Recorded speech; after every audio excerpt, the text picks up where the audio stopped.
ഈ വീഡിയോയിൽ വളരെ ഇമ്പോർട്ടൻ്റ് ആയിട്ടുള്ള ജിയോ പൊളിറ്റിക്കൽ ഡെവലപ്മെൻറ്റ്സ് ആണ് നമ്മൾ നോക്കുന്നത്. അമേരിക്കയും ഇറാനും വരുന്ന 19-ാം തീയതി, അതായത് വെള്ളിയാഴ്ച, ഒരു 60 ദിവസത്തെ ടെമ്പററി ഈ സീസ് ഫയറുമായിട്ട് ബന്ധപ്പെട്ട ഡിസ്കഷനിലേക്ക് പോകാനുള്ള ഒരു പ്രൈമറി എഗ്രിമെൻറ്റിൽ സൈൻ വെക്കുകയാണ്. അപ്പോൾ ട്രംപ് ഇത് അനൗൺസ് ചെയ്തിട്ടുണ്ട്. ട്രംപ് ഒരു 6 വരി വരുന്നൊരു പാരാഗ്രാഫ് എഴുതി പോസ്റ്റ് ചെയ്തിട്ടുണ്ട് ട്രൂത്ത് സോഷ്യൽ മീഡിയയിൽ. അതുപോലെ ഇറാൻ്റെ പബ്ലിക് മീഡിയ ഇതുമായിട്ട് ബന്ധപ്പെട്ട് അനൗൺസ്മെൻറ്റുകൾ നടത്തുന്നുണ്ട്. അതിലുപരിയായിട്ട് ഇറാൻ്റെ മീഡിയ കുറച്ച് കൂടുതൽ കാര്യങ്ങളും കൂടി അവർ പറയുന്നുണ്ട്. അതായത് $300 ബില്യൺ നമുക്ക് കോമ്പൻസേഷനായിട്ട് റീകൺസ്ട്രക്ഷന് തരും. അങ്ങനെയുള്ള രീതിയിലൊക്കെയുള്ള വാർത്തകൾ ഇറാൻ്റെ ഉള്ളിൽ പ്രചരിപ്പിക്കപ്പെടുന്നുണ്ട്. അതിന് പ്രധാനപ്പെട്ട കാരണം ഇറാൻ്റെ ഉള്ളിൽ അബ്ബാസ് അറഗ്ചിക്കും അതേപോലെ ഗാലിബാഫിനുമെതിരെ പ്രതിഷേധങ്ങൾ നടക്കുന്നുണ്ട്. ഈ ഡീലിൽ ഒപ്പുവെച്ച് മുന്നോട്ട് പോകുന്നത് IRGC ഹാർഡ് കോർ ഫോളോവേഴ്സിന് താല്പര്യമില്ല.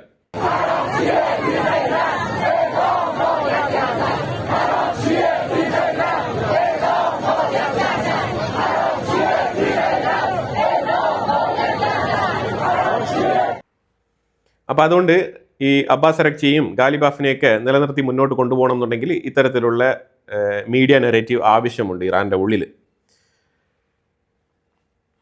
എനിവേ, അത് രണ്ടുപേരും തമ്മിൽ അങ്ങോട്ടും ഇങ്ങോട്ടും എന്തെങ്കിലുമൊക്കെ ആയിക്കോട്ടെ.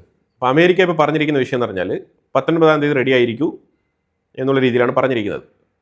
സ്റ്റാർട്ട് യുവർ എഞ്ചിൻ എന്ന് പറഞ്ഞൊരു കപ്പലുകൾക്കൊക്കെ അനൗൺസ്മെൻ്റ് ഒക്കെ കൊടുത്തിട്ട് കൊണ്ടിരിക്കുകയാണ് ട്രംപ്. അപ്പോൾ ഇവിടെ പ്രധാനമായിട്ട് ലെബനനെയും കൂടി ഉൾപ്പെടുത്തിയിട്ടുണ്ട്. അതായത് stop war and all front, അതാണ് ഉദ്ദേശിച്ചിരിക്കുന്നത്. ഷഹബാസ് ഷെരീഫ് ആദ്യം വലിയൊരു പാരാഗ്രാഫ് എഴുതി പോസ്റ്റ് ചെയ്തു. അത് കഴിഞ്ഞിട്ടാണ് ട്രംപ് ഒരു 10:30 കൂടി ഇന്നലെ രാത്രി, അതായത് സൺഡേ ടു മൺഡേ ആ നൈറ്റിൽ, ഞായറാഴ്ച രാത്രി ഒരു 10-10:30 മണിക്ക് പോസ്റ്റ് ചെയ്യാണ് ട്രംപ്. ഇതിൽ ഇസ്രായേലിന് വിയോജിപ്പുണ്ട്. അത് എന്തുകൊണ്ടാണെന്ന് പറഞ്ഞാൽ, ഇത് ശരിക്കും അമേരിക്ക ഒരു വീക്കൻ റെജീമിനോട് പരാജയപ്പെടുന്ന പോലെയുള്ള ഒരു ചിന്താഗതിയാണ് ഇസ്രായേലിനുള്ളത്. അതായത് ഇറാൻ പറയത്തക്ക രീതിയിൽ വലിയ റെസിലിയൻ പവറുള്ള ഒരു രാജ്യമല്ല. അൺലെസ് അവരുടെ സ്റ്റേറ്റ്മെൻറ്റുകളും ഡയലോഗുകളും മാത്രമാണ് അവരുടെ സ്ട്രാറ്റജി ആയിട്ട് അവർ ഉപയോഗിക്കുന്നത്. അവരുടെ ഫിസിക്കൽ മെറ്റീരിയലിസ്റ്റിക് ലോസ് എന്ന് പറഞ്ഞാൽ വളരെ വലുതാണ്. എന്നിട്ടും ഇത്തരത്തിലൊരു വീക്കായിട്ടുള്ള ഡീൽ ട്രംപ് സൈൻ ചെയ്യേണ്ടി വന്നതിൻ്റെ പരിതാപകരമായിട്ടുള്ള അവസ്ഥ, അതാണ് ഇസ്രായേൽ നോക്കിക്കാണുന്നത്.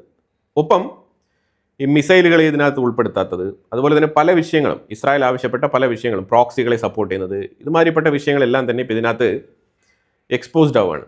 കാരണം ഇപ്പം ലെബനനിൽ യുദ്ധം അവസാനിപ്പിക്കണമെന്ന് അമേരിക്ക പറയുന്നത് തന്നെ ഇറാൻ്റെ പ്രോക്സി വാറിനെ സപ്പോർട്ട് ചെയ്യുന്ന രീതിയിലാണ് ഈ സ്റ്റേറ്റ്മെൻറ്റ്.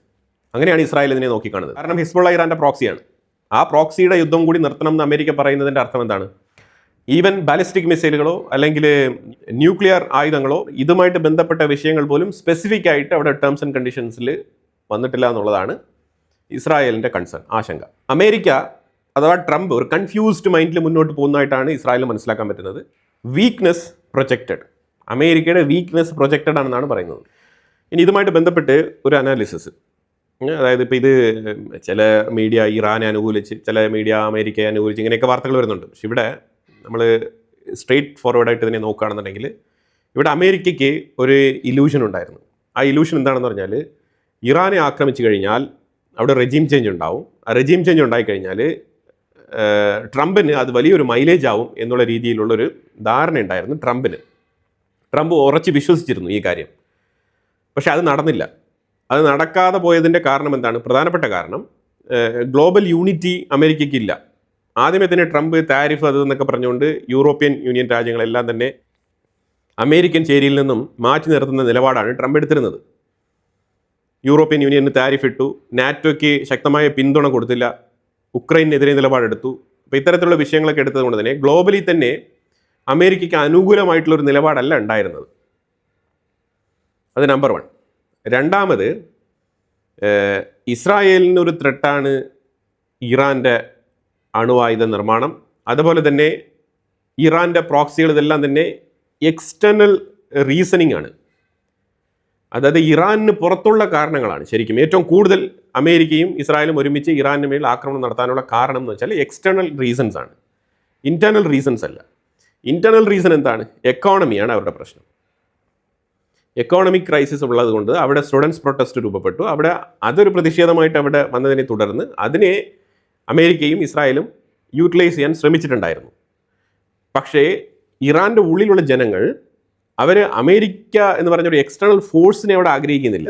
യെസ്, IRGC റെജീമിന്റെ ഭരണത്തിനെ അവർ കൂടുതൽ ആൾക്കാർ താല്പര്യപ്പെടുന്നില്ല ഇറാന്റെ ഉള്ളിൽ. അതിന്റെ അർത്ഥം അവർ എക്സ്റ്റേണൽ ഫോഴ്സിൽ നിന്നുള്ള രാജ്യങ്ങൾ ചെന്നിട്ട് അവിടെ പോയി ബോംബിടുന്നത് ആ രാജ്യങ്ങളെ അംഗീകരിക്കുന്നു എന്ന് തെറ്റിദ്ധാരണയാണ് അമേരിക്കയ്ക്കും ഇസ്രായേലിനും ഉണ്ടായത്. ഇസ്രായേലിന് ഒരു പരിധി വരെ ഇറാനും ഇസ്രായേലും തമ്മിൽ ആ റൈവൽറി ഉണ്ട് എന്ന് നമുക്ക് വിലയിരുത്താം. സോ റീസൺ ഉണ്ട് അവിടെ ഇസ്രായേലിനും ഇറാനും ഇടയ്ക്ക്. പക്ഷെ അമേരിക്ക അവിടെ കടന്നു വരുമ്പോൾ അമേരിക്ക തികച്ചും ഈ സയനിസ്റ്റ് റെജീം എന്ന് പറഞ്ഞിട്ടുള്ള ഇസ്രായേലിനെ അമേരിക്ക സപ്പോർട്ട് ചെയ്യുന്നു എന്നതിനെ ചൊല്ലിയാണ് ശരിക്കും ഇറാൻ്റെ IRGCയും അമേരിക്കയും തമ്മിൽ. പ്രത്യേകിച്ച് ശരിക്കും ഫണ്ടമെൻ്റലി ഇറാന് ഇസ്രായേലെ അനുകൂലിക്കാൻ സാധിക്കില്ല, IRGCക്ക് സാധിക്കില്ല. പേർഷ്യൻ ഇറാന് സാധിക്കും, പക്ഷേ ഇസ്ലാമിക് റവല്യൂഷണറി ഗാർഡ് നയിക്കുന്ന ഇറാന് സാധിക്കില്ല. അത് മതപരമായിട്ടുള്ള വിഷയങ്ങളാണ്. അപ്പോൾ ആ സാഹചര്യത്തിൽ അമേരിക്കൻ സപ്പോർട്ട് തീർച്ചയായിട്ടും ഇസ്രായേലിന് ഉണ്ടാവും എന്നുള്ളത് 100% ഉറപ്പാണ്. ഇതിലിപ്പം ട്രംപ് പറഞ്ഞിരിക്കുന്നത് Netanyahu is A difficult person ആണ് ഹാൻഡിൽ ചെയ്യാൻ. അതുപോലെ തന്നെ ന്യൂക്ലിയർ ഡീലിലേക്ക് ഇറാൻ എത്തുന്നില്ല എന്നുണ്ടെങ്കിൽ യുദ്ധം വീണ്ടും റീസ്റ്റാർട്ട് ചെയ്യും എന്നുള്ള രീതിയിലുള്ള ഡയലോഗൊക്കെ ട്രംപ് ഇപ്പോൾ പറയുന്നുണ്ട്.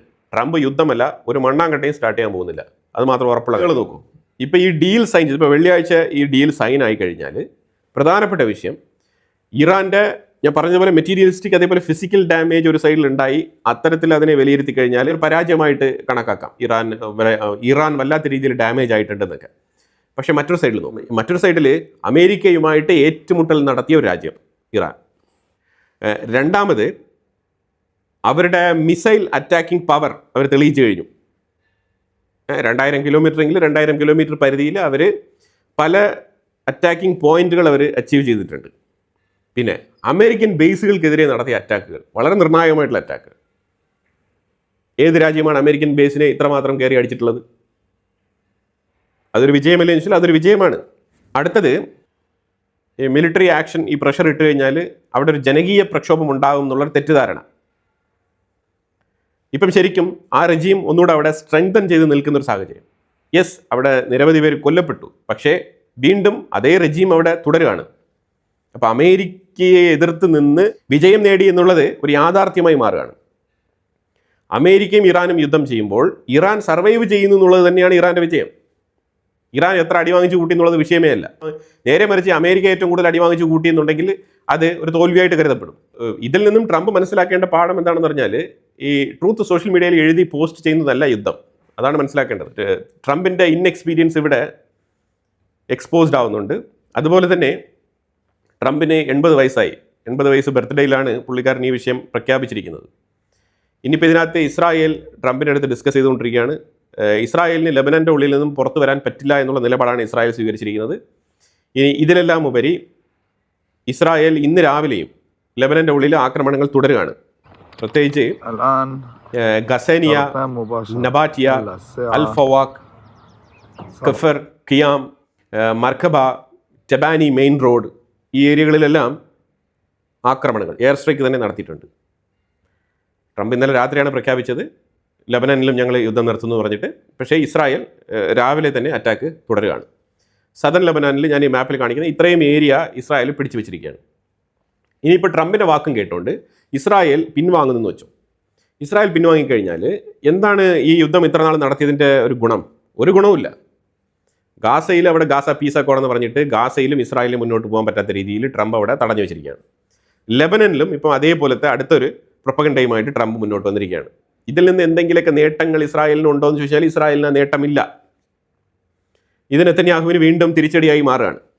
ഇസ്രായേലിൻ്റെ ഉള്ളിൽ ഇത്താമിർ ബെൻ ഗിവർ, ഫാർ റൈറ്റ് പാർട്ടികളെ നിയന്ത്രിക്കുന്ന ഇത്താമിർ ബെൻ ഗിവർ പറഞ്ഞിരിക്കുന്നത് ലെബനനുമായിട്ട് ബന്ധപ്പെട്ട വിഷയം ഈ ഡീലിൽ ഉൾപ്പെടുത്താൻ പാടില്ല, ഞങ്ങൾ അനുവദിക്കില്ല എന്നാണ് പറഞ്ഞിരിക്കുന്നത്. യായിർ ലാപ്പിഡ്, നഫ്താലി ബെന്നറ്റ് ഉൾപ്പെടെയുള്ള ആൾക്കാർ പറഞ്ഞിരിക്കുന്നത് ഇനിയും ഒരു 4 വർഷം ഈ ഗവൺമെൻറ്റിനെ ചൂസ് ചെയ്ത് കഴിഞ്ഞാൽ സൊല്യൂഷൻ ഇല്ലാത്ത ഒരു യുദ്ധത്തിലേക്ക് നമ്മൾ മുന്നോട്ട് പൊയ്ക്കൊണ്ടേയിരിക്കും എന്നുള്ളതാണ് ഈ നെതന്യാഹുവിനെ എതിർക്കുന്ന ഓപ്പോസിറ്റ് പാർട്ടികൾ മുന്നോട്ട് വെക്കുന്ന വാദം. ഇസ്രായേലിന് ഒരു 0.5% പോലും ഈ യുദ്ധം നിർത്തുന്നതിനോടോ അല്ലെങ്കിൽ ഇസ്രായേലിനെ ലെബനൻ്റെ ഉള്ളിൽ നിന്നും പുറത്തു വരാൻ വേണ്ടിയിട്ട് ട്രംപ് പറഞ്ഞതിനോടോ യോജിപ്പില്ല. അതിപ്പോൾ ഇസ്രായേൽ വേണമെങ്കിൽ ഇസ്രായേലിൻ്റെ ഓൺ ഡിസിഷനിൽ ആ തീരുമാനം എടുക്കാം. പക്ഷേ ഇവിടെ ഇസ്രായേൽ ലെബനൻ യുദ്ധം അവസാനിപ്പിക്കണം എന്നുള്ള പോയിന്റ് വെച്ചുകൊണ്ടാണ് ഇറാൻ ഡിസ്കഷൻ നടത്തിയിരിക്കുന്നത്. ആ ഡിസ്കഷനിൽ ഇസ്രായേലിൻ്റെ മുഖത്ത് കരിവാരി തേച്ചുകൊണ്ട് ഇസ്രായേലിൻ്റെ സെക്യൂരിറ്റിയെ പണയപ്പെടുത്തിക്കൊണ്ടാണ് ഇറാൻ ഡീലിലേക്ക് ട്രംപ് പോയിരിക്കുന്നത്. ഇതാണ് യാഥാർത്ഥ്യം, പച്ചയായ യാഥാർത്ഥ്യം. അമേരിക്ക എന്ന് പറഞ്ഞാൽ വിശ്വസിക്കാൻ കൊള്ളാത്ത രാജ്യമാണെന്നുള്ളതിൻ്റെ തെളിവാണ്, നഗ്നമായ തെളിവാണ് ഇവിടെ സംഭവിച്ചുകൊണ്ടിരിക്കുന്നത്. ഇന്ത്യയിൽ ഇരുന്നുകൊണ്ട് അമേരിക്കയെ സ്നേഹിക്കുന്ന രീതിയിൽ വാർത്ത പറയുന്ന ആൾക്കാരൊക്കെ ഉണ്ട്. അമേരിക്കയുടെ അടുത്ത് പോയി മുട്ടുകുത്തണം എന്നും അമേരിക്കയോട് ചേർന്ന് നിൽക്കണം എന്നൊക്കെ പറയുന്ന ആൾക്കാരുണ്ട്.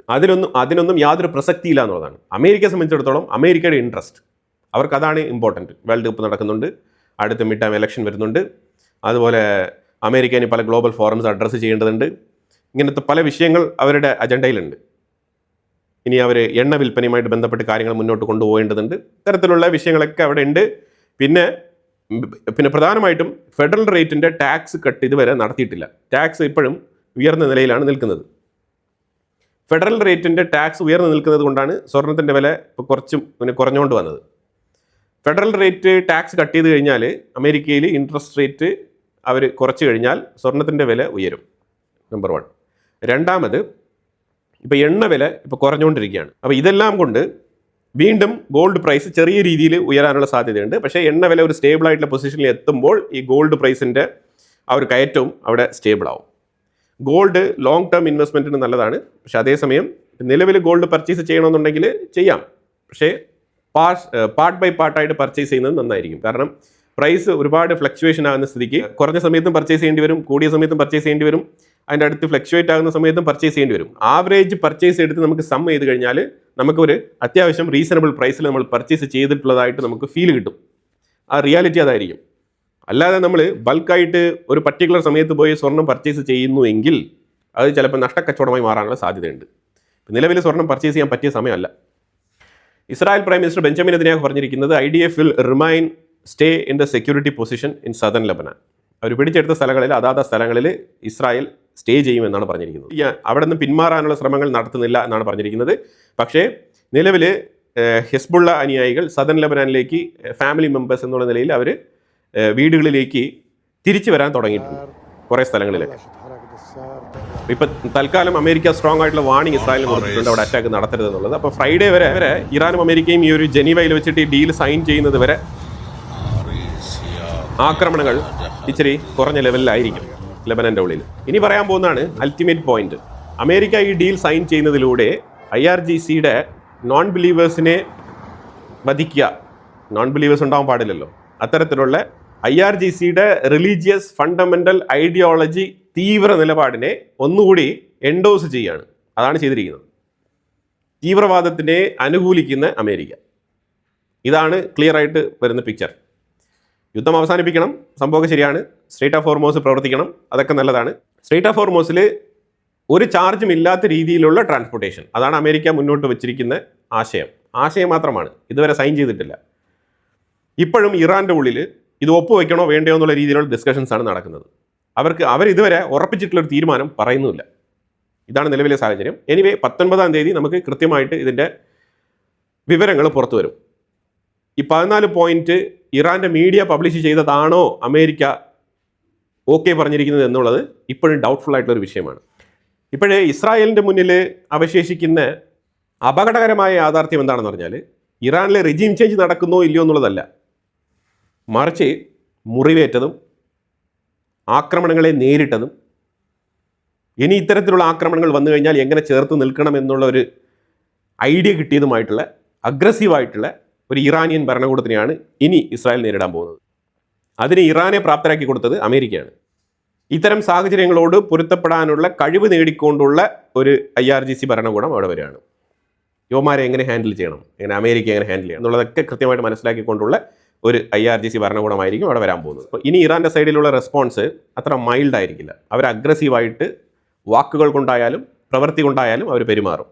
ഈ ഫ്രൈഡേ എഗ്രിമെൻറ്റ് സൈൻ ചെയ്ത് കഴിഞ്ഞാൽ $12 ബില്യൺ ഫ്രോസൺ ഫണ്ട് പൈപ്പ് ലൈനിലുണ്ടാവും, plus additional $12 billion after the final agreement. അത്തരത്തിലാണ് സംസാരിച്ചിരിക്കുന്നത്. ശരിക്കും പറഞ്ഞാൽ ഈ ഡീൽ സൈൻ ചെയ്ത് കഴിഞ്ഞാൽ ഇറാൻ ഫ്ലോറിഷ് ആവാം, നല്ല രീതിയിൽ ഫ്ലോറിഷ് ആവാൻ പറ്റും.